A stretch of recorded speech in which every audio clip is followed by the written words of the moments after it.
Well, good afternoon. I am meteorologist Bailey Braun, and Memorial Day is just a day away. You might have noticed a little bit more of that sunshine throughout your Sunday. We're expecting even more of that into Monday before the next storm begins to roll in, so I'll have everything that you can expect.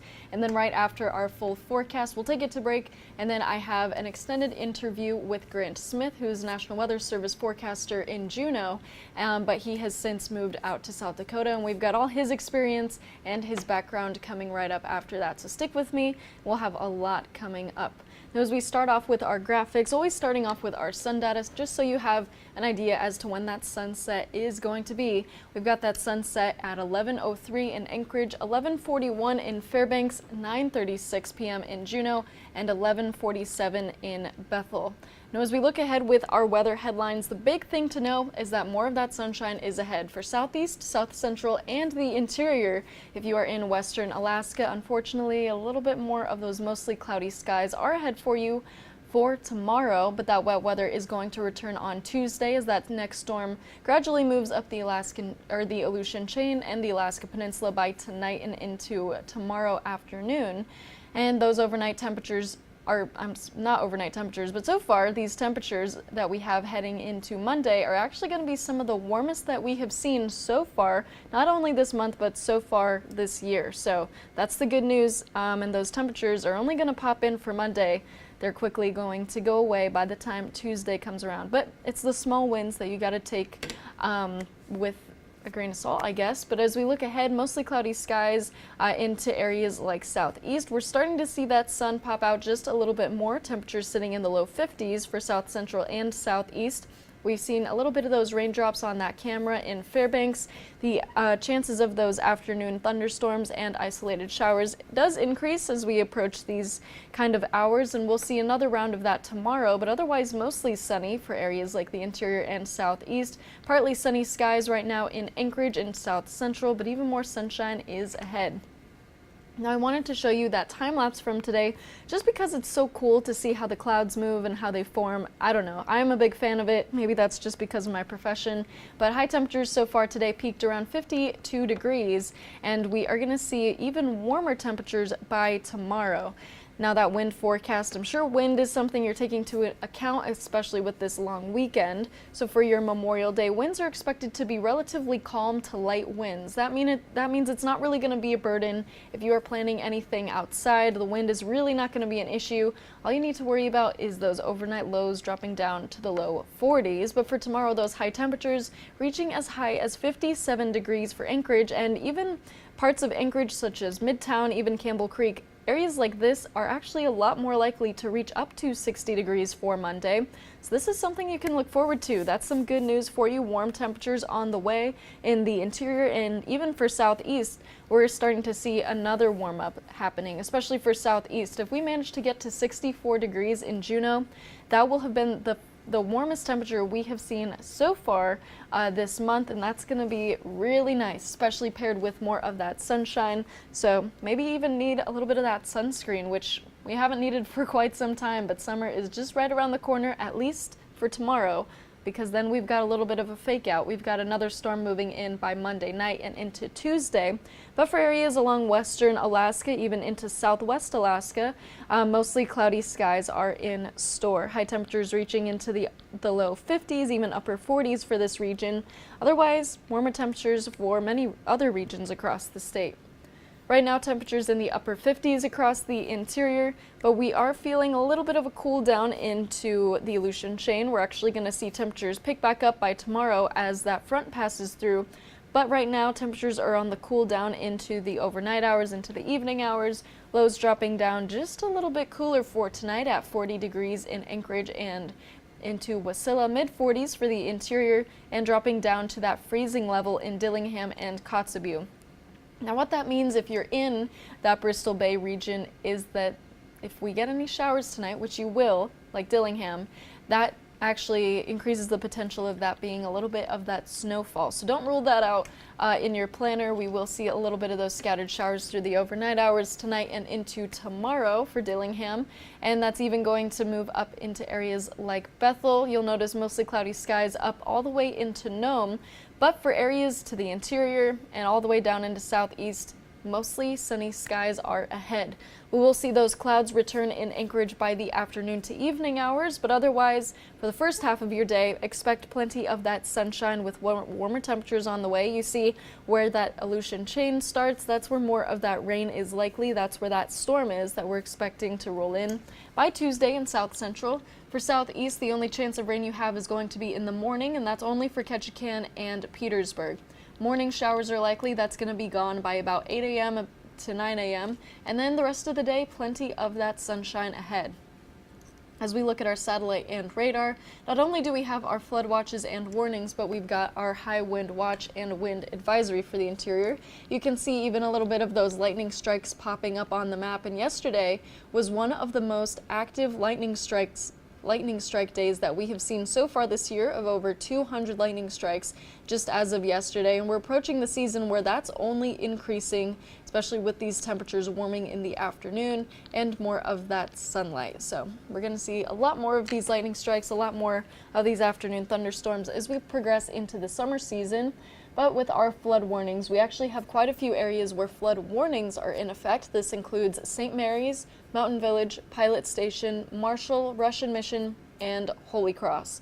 Now, some of the impacts that you can brace for, we've seen these water levels starting to recede for Holy Cross and Russian Mission, but areas downstream from Marshall, these are where we have noticed a little bit more of these flooding concerns, flooding into some stores, even into the roads. That is really the biggest hazard that you need to look for. And for areas like Pilot Station, the water crest has reached the highest it's been since 1989. So this is the second highest crest that we have seen since then. But otherwise, just keep this in mind. This is going to be in effect into Monday morning. However, it is very, very likely that the flood warnings are going to be renewed into Tuesday as well, a pattern that we have seen for the last week or so at this point. Now into the interior, our high wind watch is in effect for the Dalton-Highwit summits. This is going to be in effect by Monday evening into Tuesday morning. Wind gusts are likely to reach up to about 55 miles per hour, with some windy conditions at 20 to 30 miles per hour of those sustained winds. Just a little bit more south into Delta Junction, and for Donnelly, winds are going to pick up a little bit more by Tuesday morning. Into Monday morning is another time you can expect stronger winds, but this specific advisory is going to last from Tuesday morning into Wednesday afternoon. Winds 25 to 35 miles per hour sustained, and gusts up to about 55 miles per hour. So even though this is going to take place Tuesday morning, that does not mean it's not going to be windy throughout your Monday. If on Memorial Day you're planning anything, especially outside, be aware of this wind advisory. If you're going to host any fires or barbecues or anything like that, you need to be cautious that these strong winds can carry any kind of spark with it, and fire season is upon us, so keep that in mind. Now, as we look ahead, we are going to see those clouds again rolling in by the morning hours, or by the afternoon hours across South Central. Otherwise, mostly sunny skies. Areas like Ketchikan will see those showers pushing out. And I'm going to start this graphic over just one more time so that you can see all of the effects of it. So let me do that really fast. And then, there we go. Okay. So as we look ahead, this is where you can plan for a little bit more. You'll notice that right around Monday at 4 to 5 p.m., that's when those clouds hit South Central. That's when that rain begins to start. But otherwise, mostly sunny for the interior, mostly sunny for the morning half of, or for the first half of the day across South Central, and then mostly sunshine across Southeast. We'll see that next storm begin to make landfall up the Alaska Peninsula and into the Bristol Bay by Monday morning, even into the later hours tonight, but then that rain shifts into Southeast by Tuesday night and into Wednesday. Now, as we focus our attention just a little bit more closely on Southeast, so far today, very, very light rain has passed through. We're going to see a similar pattern with that next round of rain pushing in really only for Petersburg and Ketchikan for tonight, but in areas like Juneau, it's already out of the way. It's already kind of in the past. Right now in Ketchikan, you can see a little bit more of those cloudy skies, a little bit more of those rain-filled clouds. High temperature, or current temperatures reaching up to about 48 degrees, and wind gusts reaching up to 32 miles per hour. Right now across the entire region, sunny skies slowly making their way into the center of the region, and then into the southern portions of the region by tomorrow morning. Temperatures reaching into the mid-50s right now for many areas, but where you're seeing those rain clouds, it's feeling just a little bit cooler into the upper 40s. So as we look ahead, again, that storm is going to keep cycling through into the early morning hours on Monday, and then it's going to be gone right around the time you're having breakfast. If that's at a normal time, about 8 a.m., that's kind of when you can expect that to clear out. And then by Monday, the rest of the day, expect sunny skies. We'll see a return in wet weather by Tuesday afternoon, reaching into Juneau, and then the rest of the region will see a lot more of that rain by Tuesday night and into Wednesday. That precipitation not really going to be a big factor for most of the region, except again for Ketchikan and Petersburg. Nothing else accumulating by the time Memorial Day rolls around. Wind gusts reaching up into the 20-mile-per-hour range, even up into the teen-mile-per-hour range for most of the region. Mostly for Sitka and Skagway, those are kind of the hot spots for Monday, especially Skagway. That's when those winds are going to be a little bit more prevalent, but those are just breezy conditions. That's not going to be super significant in terms of that wind speed. But there you have it. Zonal forecast, mostly sunny skies ahead of you. Temperatures, the warmest that they have been so far this month. That's something to look forward to, reaching up to 64 degrees in Juneau, with some light winds expected, again, gusting up to about 25 miles per hour. So that's not anything too crazy. And then those morning showers expected for Ketchikan and Petersburg. For the next 7 days, sunshine is going to stick around through your Monday and most of Tuesday, but then rolling in by Tuesday afternoon throughout Wednesday and Thursday. That's when that wet weather is going to happen, so keep that on your mind. Temperatures gradually climbing back down to the low 50s as we get through this week. Now, I'm not quite sure what happened to our Fairbanks camera, but right now, looking pretty green. Otherwise, temperatures are much warmer into the upper 50s right now, and again, they're on that downward spiral for the rest of this day. Winds fairly calm, about 8 miles per hour, nothing too crazy. Temperatures across the entirety of Fairbanks very, very similar, reaching into the mid to low 40s for Munson Ridge and into the Nenana Hills. Temperatures will be much, much warmer for tomorrow. Seeing a few showers popping up in Nenana. This is again that time where we see those afternoon isolated showers and thunderstorms. So keep that in mind. Lightning activity is very high for this time of year, very high yesterday as well, and that's only picking up today. As we look ahead into tomorrow, mostly sunny skies expected. Again, that chance of isolated showers and thunderstorms increases by about 5 p.m. in the evening. Otherwise, lots more sunshine and warm temperatures heading your way. Likely to have a little bit more of those showers overnight tonight, but that's kind of it though. Not really expecting anything too crazy. Maybe see a little bit of those morning raindrops in Delta Junction. Temperatures reaching into the low to mid 60s for the interior and up into the North Slope. Mostly cloudy skies. That's going to extend out into western Alaska as well, as these temperatures reach into the 60s as the closer you get into the interior, but into the 50s for the coastline. Mostly cloudy skies are ahead. Gamble gusts up to about 40 miles per hour, with those lows dropping into the 20s. We will see some chilly temperatures for those lows in St. Paul, 33 degrees, so it is likely that you'll see a few of those snowflakes falling, but high temperatures aren't really going to allow for any of that snow to stick or stay throughout the day. Wet weather is expected across the entirety of the Aleutian Range as that storm passes through tonight and into tomorrow. Wind gusts are making their way up the Alaska Peninsula, with gusts up to about 60 miles per hour in Cold Bay.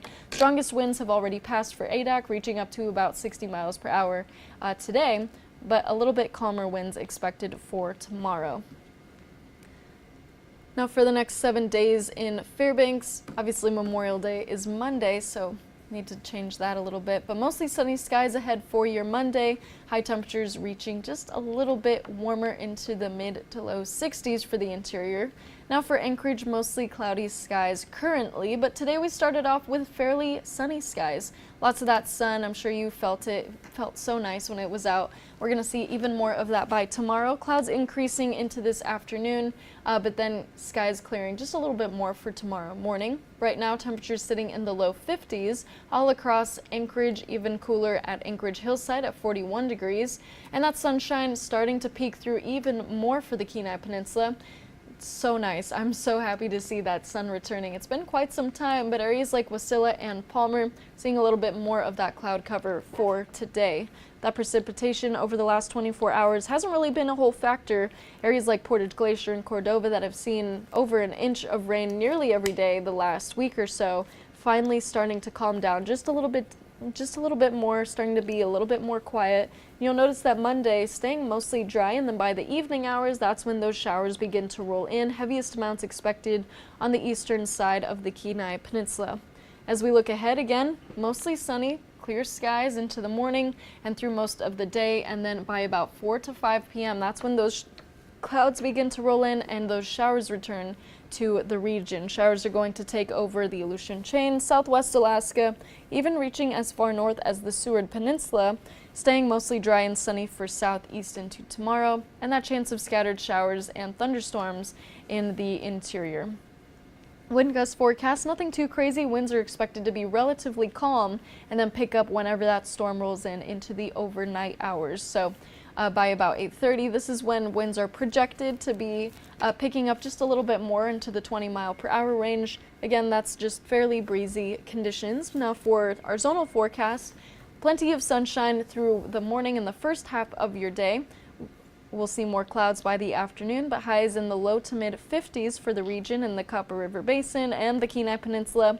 Plenty of sunshine for Valdez, Cordova, into the Matsu Valley. Same forecast, clouds increasing into the afternoon, sunny skies throughout the morning, even reaching into the 60s for the Matsu Valley. It's going to be warm and it's going to be sunny, so if you're going to do anything, the morning is the time to do it, or at least the early part of the afternoon. For Anchorage, highs reaching up to 57 degrees, temperatures we haven't felt since about May 14th and 15th, and then that chance of rain does return by Tuesday, so we'll see that storm begin to roll in by Monday night and into Tuesday, so don't take that sunshine for granted. It's going to be gone fairly quickly, just as we got it, so keep that in mind. And I'm going to toss it over to a quick break, and then when we come back, I will have an extended interview with National Weather Service forecaster Grant Smith. He's going to tell us all about his background and how he used to work in broadcast meteorology and his experience forecasting in Alaska. So stay tuned, and I'll have a little bit more weather content coming right up.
I guess to get started, do you mind just kind of telling me a little bit about yourself and your background? Yeah. Well, my name is Grant Smith. I am a lead forecaster for the National Weather Service in Rapid City, South Dakota. But I was in Juneau, Alaska for 5 years, from 2020 to earlier this year, 2026. And then before that, I was in TV. I was in local news, local broadcast from 2013 to 2020. So I have worked in the weather sphere in several different aspects. And so, you know, going from the Midwest to now, and then to Alaska, how was that transition, and how was it for you in terms of as a forecaster? It was very fun. We'll say that. That is for sure. Because from coming from the Midwest, I'm originally from Kansas. Got my first full time job in South Dakota. there's not a lot of marine forecasting that goes on in the middle of the US. So that was my first big change, was having to learn even just down to the terminology that mariners use knots instead of miles per hour. So I had to, learn how to do the math in my head quickly, and then I just got used to it.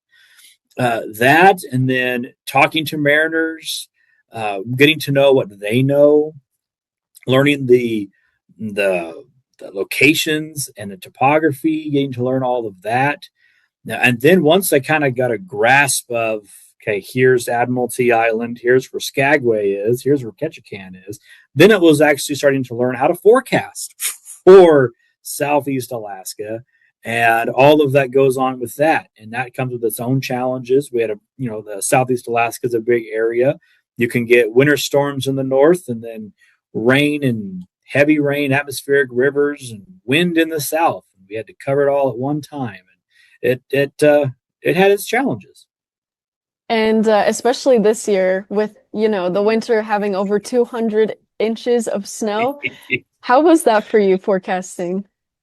Oh man. Well, I mean, after being there, I'd say probably about 2 or 3 seasons, like 2 or 3 times of seeing every season, I felt comfortable. That was to the point where I felt comfortable with my forecasts and I could teach others the pattern recognition side.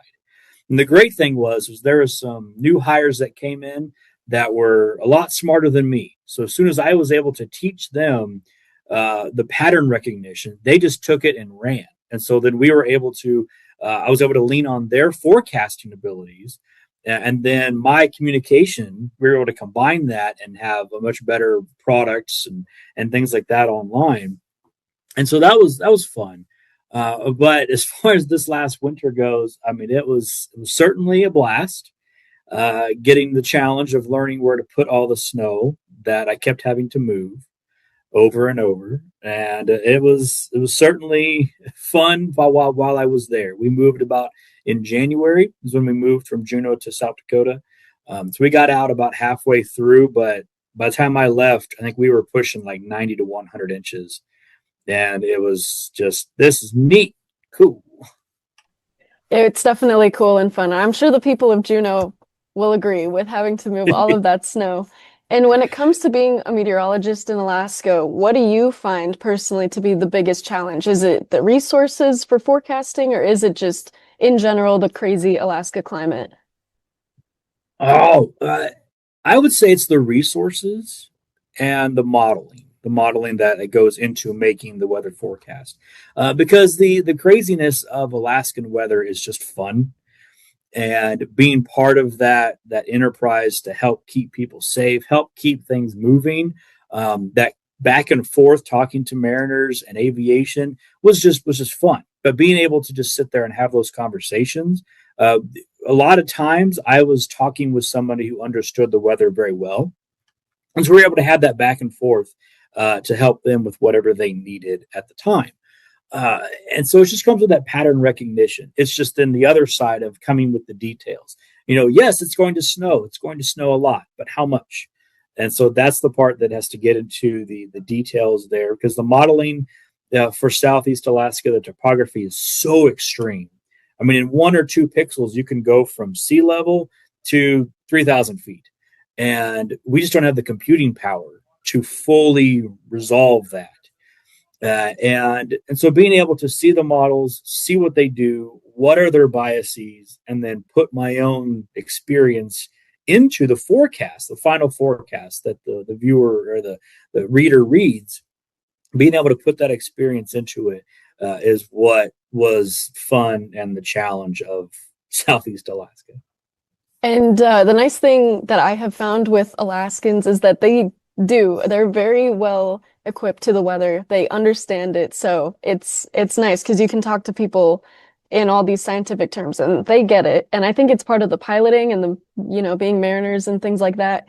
My next question for you is, how do you think being a broadcaster helped you in your transition going and forecasting in Alaska? Oh, I would say it helped with the final product, because you can have smartest, best forecaster in the world, and they could make the best forecast possible. But if they can't tell someone about it, then it doesn't do any good.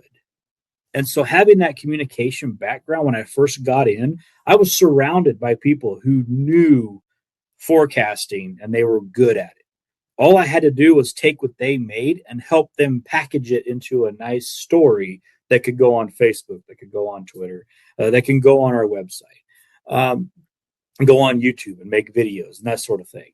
And so being able to bring that side of the forecasting back and forth, I think was where I probably excelled and what I did well at until I got my feet more standard or more grounded with the actual forecasting side of it. So having that communication background was nice to be able to help right out the gate, where I was surrounded by people who could make a forecast. I just helped them tell the story, tell the weather story, and so that people could do whatever they need, make those decisions that they need to make to do whatever it is that they were doing. And being a meteorologist in Alaska, how is it forecasting, for Southeast, but then looking at the weather all the way out into Western Alaska? And there's a lot of limited resources, especially to the west and to the north. How was that for you? Did you have to interact with the National Weather Service in Fairbanks and things like that? Yeah. There was a lot of times we would do what we call service backup, which is essentially where they have someone get sick and they couldn't fill the spot, or something, because something simple like that. We would help them out. So they would have someone come in and say one person instead of two, but they could reach out to us. We would have a live chat going on back and forth, make phone calls if need be, and we could help them make those forecasts. And so they would tell us what they're seeing. And then knowing what it's like up in Fairbanks, I had a little bit of experience, not that much, but it was enough that I could help them make decisions, help those forecasters make those decisions with what they were seeing. At the very least, help them have the confidence that, they would send us messages or call us up and say, "Hey, I'm seeing the potential for a big weather event. What do you think?" And they would send us and we'd say, "Yes, that's what we're seeing too. If we were in your shoes, we would do what you're about to do. So go for it, go and do it." And so just offering that confidence that you know what you're doing and we're seeing the same thing. So go for it. And so that was always interesting to see, to be a part of that is to help those who may have lesser resources or just less staffing, but being able to help them get through, that day's forecast challenge. And I know that you have quite the background even before you got to Alaska, but how do you feel that Alaska helped you become maybe a better forecaster or understand the weather any differently? Did it help you? Oh, yes, for sure. I learned just how important wind, the wind forecast can be. I'm from Kansas, where it's south wind 5 to 15 every day until it reaches 15 to 25, and then a cold front comes through, it swings to the northwest, and it's 15 to 25, gusting 50. It is what it is. We're going to go for it. Like that's just what life was like living in Kansas. And then I joined in Sioux and South Dakota. It wasn't much of a difference.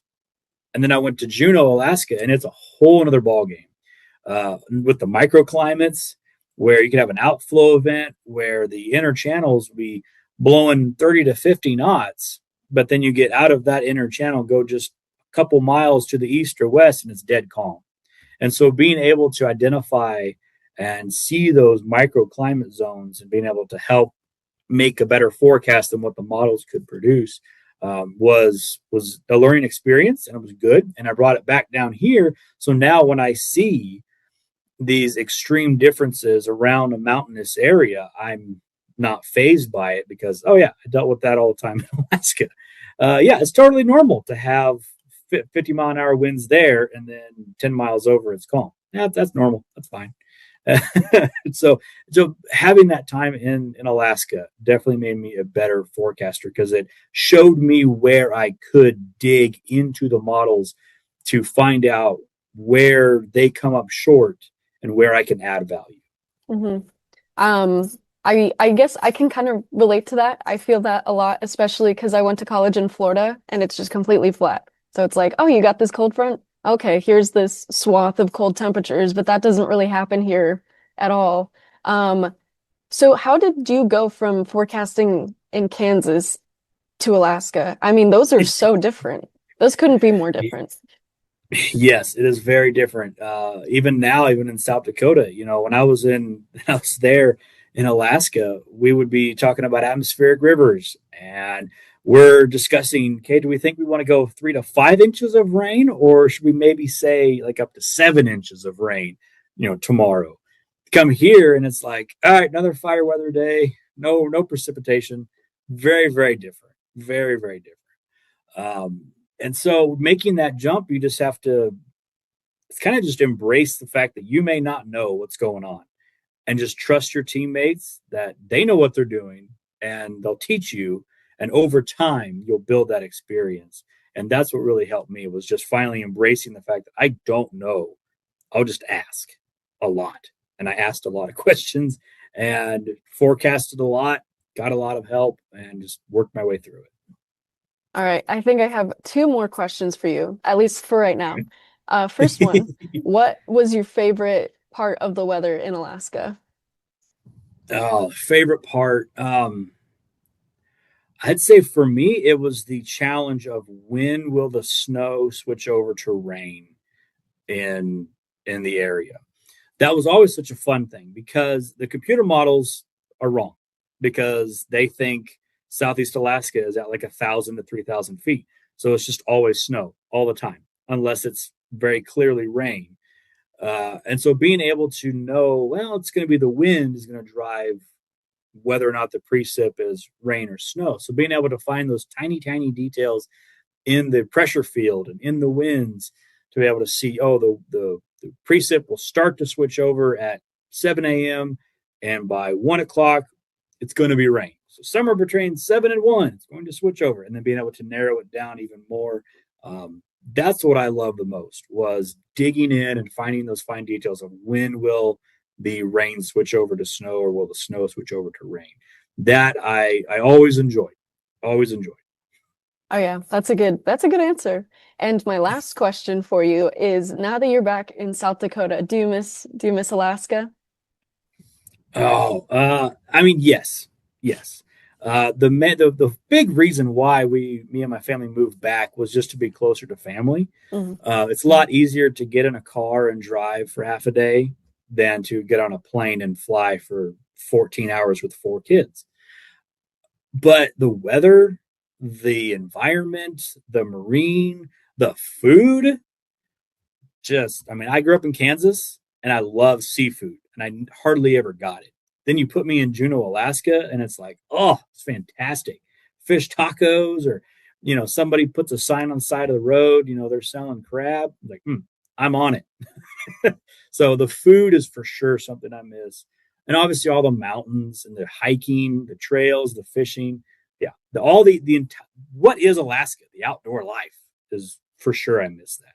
Absolutely. And you were in like the epitome of Alaska, sitting in Southeast.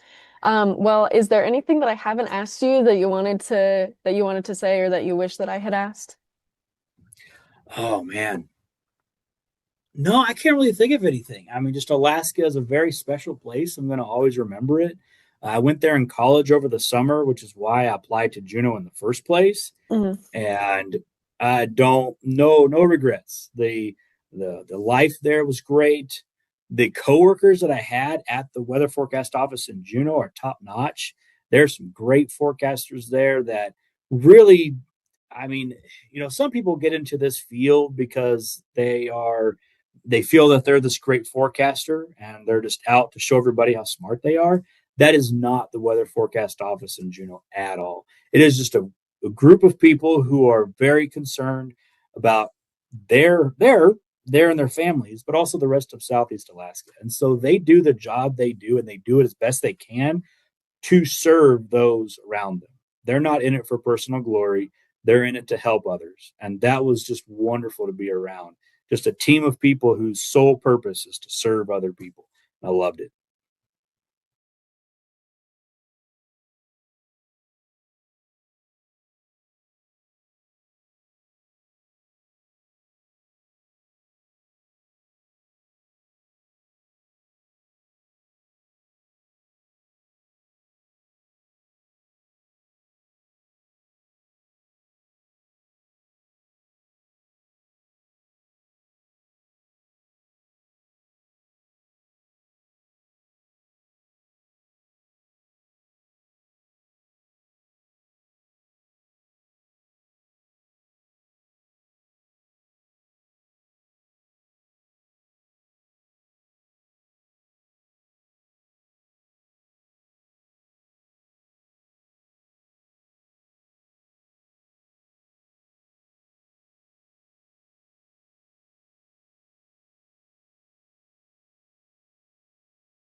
return to Honoring Alaska's Fallen after these messages.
return to Honoring Alaska's Fallen after these messages.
We return to honoring Alaska's fallen after these messages.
we return to Honoring Alaska's Fallen.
We return to honoring Alaska's fallen after these messages.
We return to honoring Alaska's fallen after these messages.